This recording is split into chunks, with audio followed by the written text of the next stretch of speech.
We first looked at the fact that cell phones have become so popular in everyday life, and what we wanted to really study the business implications for cell phones. So we titled them Smart Mobile Devices in our paper, but we wanted to see from a business standpoint, how are businesses using these phones to get some kind of competitive advantage over others, or are they not?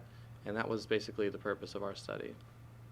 And one thing that we kept coming back to was the concept of speed and how fast decisions have to be made in real time and in the real world. And so even on like the stock market, decisions have to be made second by second. Stocks change and information is needed, especially for stockbrokers on a second by second basis. So you can clearly see that having the information available to you at all times really makes a difference for the business. As an example, we've talked about the fact that smart mobile devices, which are full-featured cell phones that have internet access, the ability to look at documents, it's basically having a computer in your hand. Right. And we considered that for a business, that gives you the potential to exercise greater control over your employees. That would increase centralization. An alternative to that is you might give your employees much more freedom and leeway to make decisions because they have more information at their disposal, which could be increasing decentralization. So it seems to have a lot of interesting implications for businesses and how they're managed. And one of my roles in the research project was primarily the literature review. So I looked at what has been said before on the topic, and what it always boils down to with technology is the human element. What you bring to the table as far as, I have this device, well, so does everyone else.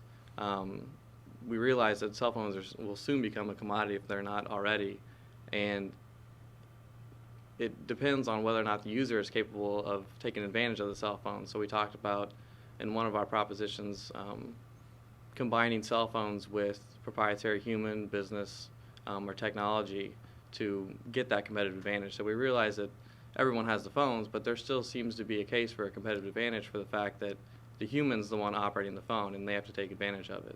It's not exactly a new phenomenon, but the concept of hyper competition has been around for a little while, and increasingly the level of competitiveness is just intense. And when you can't go away for a weekend without having access to information, it does make the world a different place, a more competitive place, but that has implications for just welfare of employees and workers.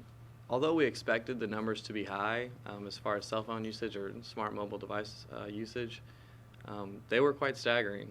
That's one thing that really, once we started doing the research, kept us excited about the project, was that I think it was we're nearing 4 billion cell phone, or I think we're at it already. We're at 4 billion cell phone subscriptions worldwide.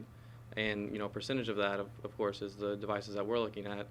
But the sheer magnitude of these devices is what really kept me interested.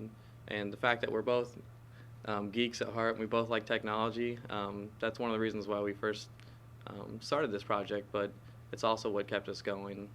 I hope that from a student perspective, it encourages others to engage in their own research. I know I've talked to Dr. Williams a couple times about that fact, is we don't get a whole lot of hype, I guess, about doing research here in the School of Business, even though it is done. It's not that publicized. So maybe this is the way that I can encourage other students to do their own research with faculty members and ask them to do research. If you ask, they'll more than likely be willing to help you do research.